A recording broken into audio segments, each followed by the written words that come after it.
కొలసీలకు రాసిన పత్రిక 3వ అధ్యాయము 15వ వచనము. క్రీస్తు అనుగ్రహించు సమాధానము మీ హృదయములలో ఏలుచుండనీయుడి. ఇందుకొరకే మీరొక్క శరీరముగా పిలువబడితిరి మరియు కృతజ్ఞులై ఉండుడి. ప్రియమైన దేవుని బిడ్డలారా, మన హృదయంలో ఏలవలసినది ఏమిటి అంటే సమాధానం, అనగా శాంతి. మన హృదయాన్ని ఏలేది ఎవరంటే శాంతి. అది మనము ఏలేటట్లుగా సింహాసనం వేసి శాంతిని మనము కూర్చోబెట్టుకోవాలి. అంటే మన హృదయానికి మరి అధికారిగా ఎవరు ఉండాలంటే మన హృదయాన్ని ఏలేది, అనగా ఏలుబడి చేసేది ఏముండాలంటే శాంతి ఉండాలి. ప్రియులారా, మన హృదయంలో శాంతి లేకపోతే మన హృదయం కలవర పడిపోతుంది, మన హృదయము దిగులు పడిపోతూ ఉంటుంది, మన హృదయము ప్రియులారా బాధపడిపోతూ ఉంటుంది, దుఃఖపడిపోతూ ఉంటుంది, ఏడ్చేస్తూ ఉంటుంది, దిగాలు పడిపోతూ ఉంటుంది. ఏమీ చేయలేం, నేను ఎందుకు పనికిరాను, నేను జీవించలేని జీవితం జీవిస్తున్నాను, ఎందుకు నాకు ఇంత కష్టం వచ్చింది, ఎందుకు నాకు ఇన్ని ఇబ్బందులు, నాకే రావాలా, నాకే ఇటువంటివి జరగాలా, అందరూ చూడు సంతోషకున్నారు, నేను ఎందుకు ఇలా ఉన్నాను అని చెప్పి విచారిస్తాం. ప్రియులారా, ఏదో పోగొట్టుకున్న వారిలాగా మనమే దిగులు పడిపోతూ ఉంటాం, గోడ చాటుకి వెళ్ళి ఏడుస్తూ ఉంటాం, బాధపడిపోతూ ఉంటాం. ప్రియులారా, కాబట్టి దేవుని వాక్యము చెబుతూ ఉంది, మన హృదయాన్ని ఏలేది లోకము కాదు, మన హృదయాన్ని ఏలడానికి నీవు పురుగొల్పేది శాంతిని హృదయాన్ని ఏలాలి అని దేవుని వాక్యం సెలవిస్తుంది. ప్రియులారా, మన హృదయాన్ని ఏలుబడి చేయడానికి మనం శాంతిని పురుగొలుపుకోవాలి. ఎలా చేయాలి? దీనిని శాంతిని మనము హృదయంలోనికి చేర్చుకోవాలంటే, మన మీద ఏలుబడి చేయాలంటే ప్రియమైన దేవుని బిడ్డలారా, ఎలాగా మనము చేయాలి? ఇక్కడ బండ మీద ఒకడు ఇల్లు కడుతూ ఉన్నాడు, ఇసుక మీద ఒకడు ఇల్లు కడుతూ ఉన్నాడు. బండ మీద కట్టు ఇల్లు ఎలా ఉన్నదంటే, మరి తుఫాను వచ్చింది, వరద వచ్చింది, వాన వచ్చింది, ఆ బండ మీద కట్టిన ఇల్లు బలముగా దృఢముగా ఉన్నందున అది కృంగిపోలేదు, ఇరిగిపోలేదు, పడిపోలేదు. అయితే ఇసుక మీద కట్టిన ఇల్లు మరి నేల మీద కట్టినందున, పునాది గట్టిగా లేనందున నీరుకి, వర్షానికి, వరదకి, మరి ప్రియులారా తుఫానుకి నేలమట్టం అయిపోయింది, పడిపోయింది. ఇక్కడ మీరు గమనించవలసినది, నీ హృదయము కృంగిపోయి నేలమట్టం పడిపోకుండా ఉండాలి అంటే, నీవు విశ్వాసమనే కోట కట్టుకోవాలి అంటే, నీవు బలముగా దృఢముగా స్తంభముగా నిలబడాలి అంటే, నీ హృదయంలోనూ ఏముండాలంటే లోకము ఉండకూడదు, లోకంలో ఉన్న ఇతి బాధలను బట్టి మనం ఉంచుకోకూడదు. మన హృదయంలో ఏలబడి చేసేది ఏముండాలి అంటే శాంతి మనకు ఉండాలి. ప్రియులారా, శాంతి మన హృదయంలోనికి చేరాలి. ఆ శాంతి మన హృదయంలోకి ఎలా చేరుతుంది అంటే, అది ఎవరిస్తారంటే, యోహాను సువార్త 14వ అధ్యాయము 27వ వచనం మనం చూసినట్లయితే, శాంతి మీకు అనుగ్రహించి వెళ్ళుచున్నాను, నా శాంతినే, అనగా సమాధానము మీకు అనుగ్రహించుచున్నాను, లోకం ఇచ్చినట్లుగా నేను మీకు అనుగ్రహించటం లేదు. మీ హృదయమును కలవరపడనీయకుడి, వెరవనీయకుడి. ప్రియులారు, చూసారా, మీ హృదయం కలవర పడవనివ్వద్దు, వెరవనివ్వకొద్దు, దిగులు పడనివ్వకండి. నా శాంతినే మీకు అనుగ్రహిస్తున్నాను. ఎవరు శాంతిని ఇస్తున్నారంట? దేవుని యొక్క శాంతి అనగా ప్రభువైన యేసుక్రీస్తు వారి యొక్క శాంతినే మనకి ఇస్తూ ఉన్నాడు. ఈ శాంతిని ఇస్తుంది ఎవరంటే యేసుక్రీస్తు వారు. ఈ శాంతి ఎవరిదంటే యేసయ్య. ప్రేమ దేవుని బిడ్డలారా, యేసయ్య నుంచి వస్తున్నది. ఆ శాంతిని మనకు అనుగ్రహిస్తూ ఉన్నాడు. మన హృదయానికి ఏలుబడి చేసేది ఎవరంటే శాంతి. మనము శాంతిని మన హృదయానికి ఏలుబడి చేసే సింహాసనముగా ఉంచుకోవాలి. ప్రియులారా, మీరు గమనించండి, హృదయము ప్రశాంతంగా ఉన్నవాడు రోజంతా తన పని తాను చేసుకుని పోతాడు. హృదయం కలవరపడిన వాడు ముందు చేయవలసింది వెనక చేయవలసింది ముందు చేసి గజిబిజి గందరగోళంగా మారి తనకే చికాకు పుట్టించుకుని, నేను ఇలా చేశానేంటి, నేను ఎప్పుడు చేయవలసింది అప్పుడు చేయటం మానేశానని చెప్పి వారికి వారే చి అని తనకు తానే అనుకుంటాడు. ప్రియులారా, తనకు తానుగా తిట్టుకుంటాడు. ప్రియులారా, తను చేసిన పొరపాట్లు బట్టి ఎన్నిసార్లు తిట్టుకుంటాడో మానవుడు, తను చేసిన తప్పుదములు బట్టి ఎన్నిసార్లు తిట్టుకుంటాడో మానవుడు. ఎందుకు నేను ఇలాగ చేశాను, నేను ఎందుకు ఇలా ఉన్నాను, ఎందుకు నేను సరిగ్గా చేయలేకపోతున్నాను, నేను ఎందుకు ఇలా ఉన్నాను అని తనకు తానుగానే ఎన్నోసార్లు నిందించుకుని ఉంటాడు మానవుడు. ప్రియులారా, ఎందుకంటే తన హృదయము వెరవనిస్తూ ఉన్నాడు, తన హృదయము కలవరపడిపోతూ ఉంది, స్థిమితంగా లేదు, స్థిరత్వము లేదు. స్థిరత్వం కలిగిన హృదయం ఉండాలంటే శాంతి హృదయంలోకి రావాలి. ఆ శాంతిని ఎవరిస్తున్నారంటే ప్రభువైన యేసుక్రీస్తు వారు. నా శాంతిని మీకు ఇస్తా ఉన్నాను, మీరు దిగులు పడవద్దు, చింతపడవద్దు, కలవరపడవద్దు, దిగులు పడవద్దు. మీరు శాంతిని హృదయంలోనికి వేలనివ్వండి. మీరు సింహాసనం వేసి శాంతిని కూర్చోబెట్టండి. మీ హృదయంలో ఏముండాలంటే శాంతి ఉండాలని చెప్తూ ఉన్నాడు ప్రియులారా. కాబట్టి మనం శాంతిని మన హృదయంలోనికి చేర్చుకోవాలి. ఫిలిప్పీయులకు రాసిన పత్రిక 4వ అధ్యాయము 6వ వచనము, దేనిని గూర్చి చింతింపకుడి గాని ప్రతి విషయములలో ప్రార్థన విజ్ఞాపనముల చేత కృతజ్ఞతాపూర్వకముగా మీ విన్నపములను దేవునికి తెలియజేయుడి. అప్పుడు సమస్త జ్ఞానమునకు మించిన దేవుని సమాధానము అనగా శాంతి యేసుక్రీస్తు వలన మీ హృదయములకును మీ తలంపులకును కావలియుండును. జ్ఞానమునకు మించినది, జ్ఞానం లేదా నీకు? జ్ఞానం కావాలి అని చెప్తూ ఉన్నారు ప్రియులారా. అసలు జ్ఞానానికే మించినది ఏమిటంటే సమాధానం అనగా శాంతిని దేవుడు మన హృదయములకు కలవరపడకుండా మన హృదయములను ఏలుబడి చేయునట్లుగా దేవుడు మన హృదయములకు తలంపులకు కావలి ఉండటానికి సిద్ధముగా ఉన్నాడు ప్రియులారా. ఆ శాంతిని మనకు అనుగ్రహిస్తూ ఉన్నాడు. ఈ శాంతి మన హృదయంలోనికి ఎలా వస్తుందంటే ప్రభువైన యేసుక్రీస్తు వారు వాక్యమై ఉన్నారు. ఆ వాక్యము మన హృదయంలోనికి వచ్చిన ఎడల, ఆ వాక్యాన్ని మన హృదయంలో పెట్టుకున్న ఎడల అనగా వాక్యమై ఉన్న యేసుక్రీస్తు వారిని మన హృదయంలో దాచుకున్న ఎడల, ఆయన సింహాసనం వేసి కూర్చోబెట్టిన ఎడల, ఆయన శాంతిమంతుడు కాబట్టి, శాంతి కాముకుడు కాబట్టి మనము కూడా శాంతిమంతులుగా, శాంతి కలిగిన బిడ్డలుగా మనము జీవిస్తాం ప్రియులారా.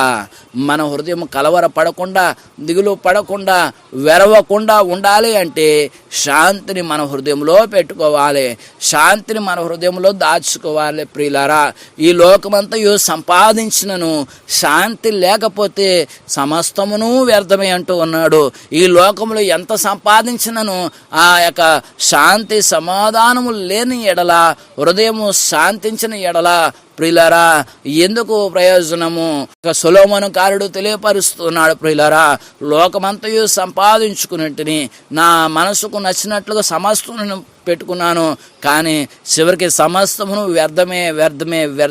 నేను చివరిగా తెలుసుకున్నది ఏమిటి అంటే ప్రియులారా, మరి సమాధానము కలిగి జీవించటము, దేవుని గురించిన వార్తలు వినటము, దేవుని గురించిన మాటల చేత బలపడటమే అని యొక్క సొలొమోను తెలియపరచడం జరిగింది. ప్రియమైన దేవుని వాళ్ళరా, తాను జ్ఞానవంతుడు. ఎంత జ్ఞానవంతుడంటే లోకంలో తన వంటి వారు లేనట్లుగా దేవుడు జ్ఞానవంతుడిగా చేశాడు. దేవుడు అనంత జ్ఞాని, కానీ ఈ లోకపు కావలసిన జ్ఞానమంతయు కూడా మరి ఈ యొక్క సొలొమోనుకి ఇవ్వటం జరిగింది. తన జ్ఞానంతో దేన్ని సంపాదించాడంటే లోకమును సంపాదించాడు. తన జ్ఞానంతో దేన్ని సంపాదించాడంటే భార్యలను సంపాదించుకున్నాడు. తన జ్ఞానంతో దేన్ని సంపాదించుకున్నాడంటే భోగభాగ్యములను మరి తోటలను సంపాదించుకున్నాడు. బంగారం, వెండి, పనివారిని, ఎన్నో భోగభాగ్యములను సంపాదించుకున్నాడు ప్రియులరా. అయితే ఎంత సంపాదించుకున్నా తనకి సమాధానము లేదు, తనకి శాంతి లేదు ప్రియమైన దేవుని వాళ్ళరా. తాను చెప్తూ ఉన్నాడు, సమాధానము కలిగి శాంతి కలిగి నీ భారం యెహోవా మీద మోపిరి ఎడల ఆయన నిన్ను మరి చూస్తాడని చెప్పి, చింతించొద్దని చెప్పి మరి సామెతలు రాయటం జరిగింది. ప్రియమైన దేవుని బిడ్డలారా, ఆయన నీతి గురించిన విషయాలు ఎన్నో విషయాలు తెలియపరిచాడు. ఆ నీతి మనలో ఉంటే మనము ప్రశాంతంగా జీవిస్తాం. ఆ నీతి ప్రభువైన యేసుక్రీస్తు వారు.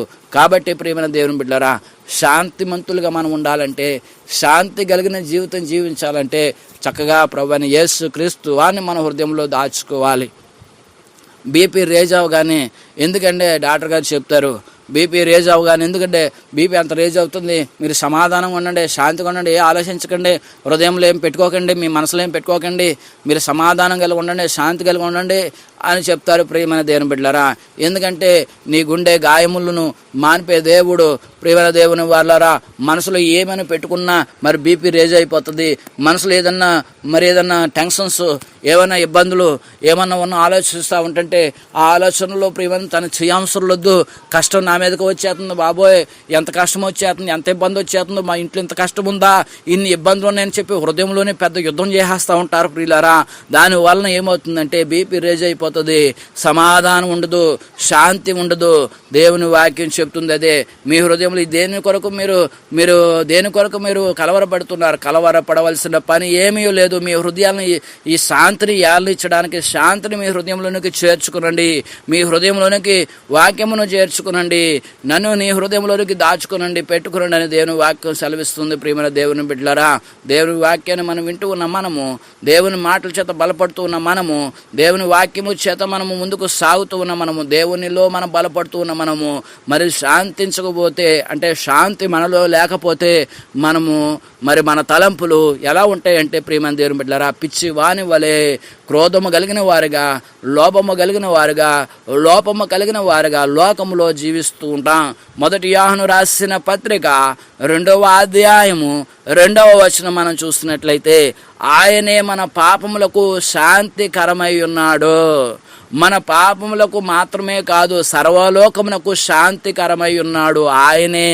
ఇందాక మీకు తెలియపరిచాను కదా ప్రియులారా, ఆయనే మన పాపములకు శాంతి, మన పాపాలను శాంతిని ఇచ్చేసాడు. ఆయన వచ్చారు, చనిపోయారు, రక్తం గార్చారు, చిందించారు, అందరి పాపాలను శాంతింపజేశారు, శాంతికరమై ఉన్నాడు. అంతే కదా, మన పాపములకు మాత్రమే కాదు, సర్వలోకమునకు శాంతికరమై ఉన్నాడు.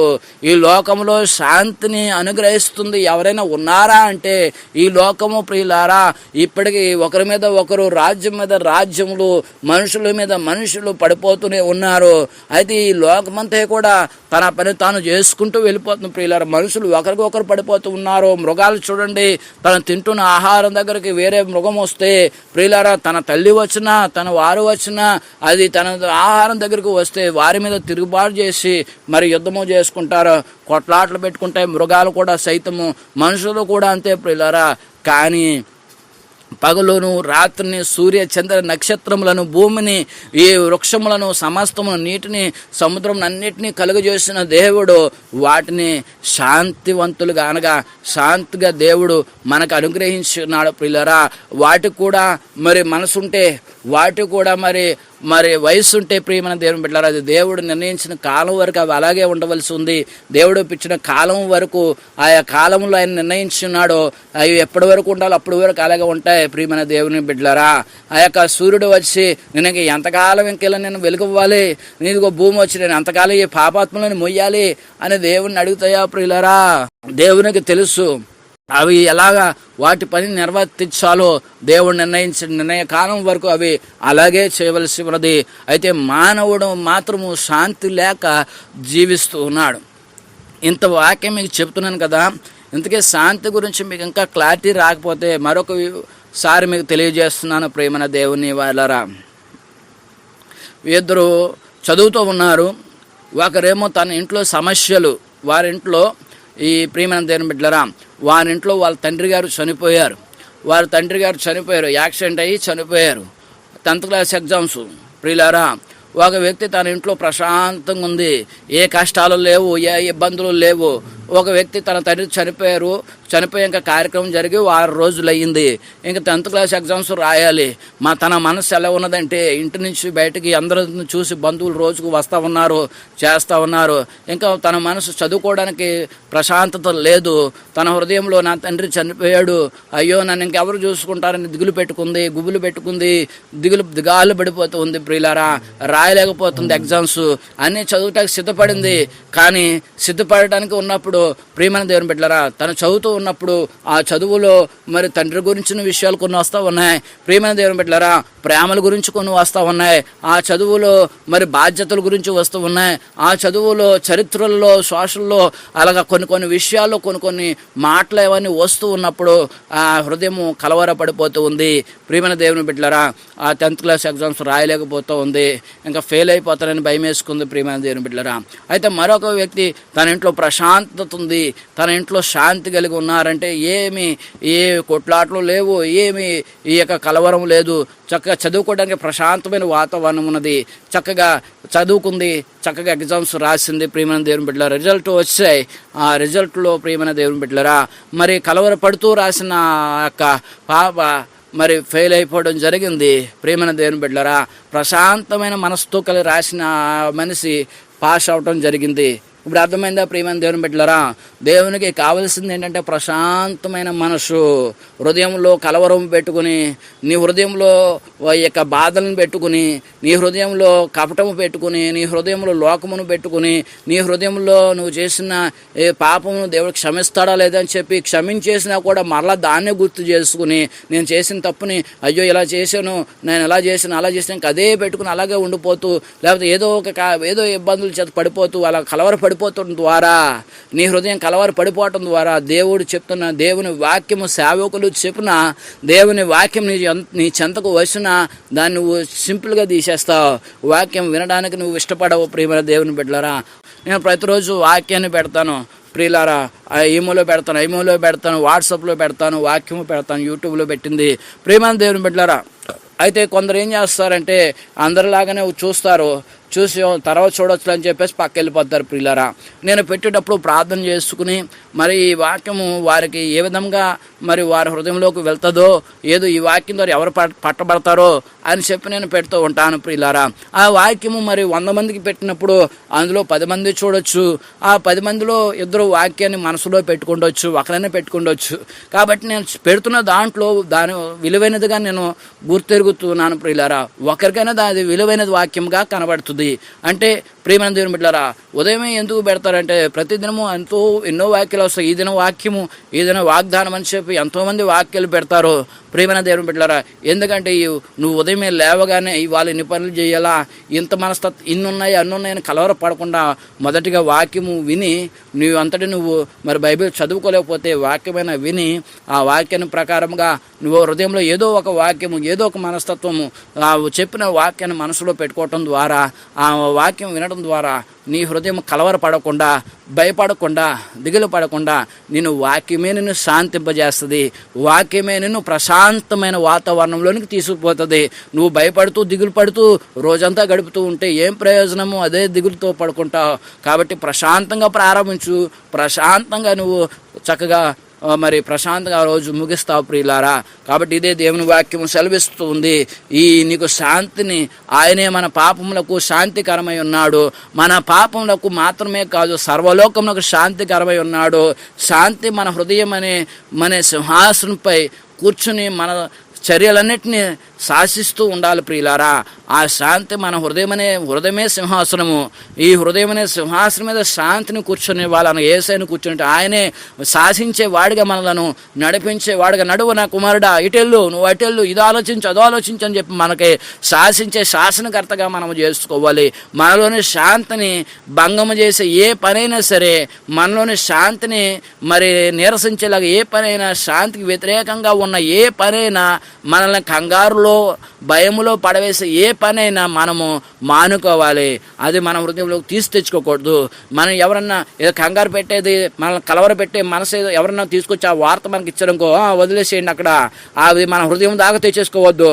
హృదయంలో శాంతి కోమలమైన కుసుమముగా, శాంతి ఎలా ఉండాలంటే మంచి పుష్పంలాగా, అంటే ప్రకాశిస్తే సువాసన ఎలా వస్తుందో అలాగా నీకు మంచి పరిమళమైన జీవితాన్ని దేవుడు నీకు రోజు ఇస్తాడు. ప్రియులరా, పాపం వలన దాన్ని వాడిపోయే పువ్వులాగా, పాపం వల్ల లోకంలో ఉన్న వాటిని మనసులోకి తెచ్చుకొని మనం వాడిపోయే పువ్వులాగా, రోజంతా ఏదో పోగొట్టుకున్న వాళ్ళలాగా ముఖం మార్చుకుని ఉండటం ద్వారా ఏమి ప్రయోజనం? ప్రియమైన దేవుని బిడ్డలారా, దేవుని వాక్యం చెప్తూ ఉంది ద్వితీయోపదేశకాండం 6:6లో, నేడు నేను నీకు ఆజ్ఞాపించు ఈ మాటలు నీ హృదయములో ఉండవలెను.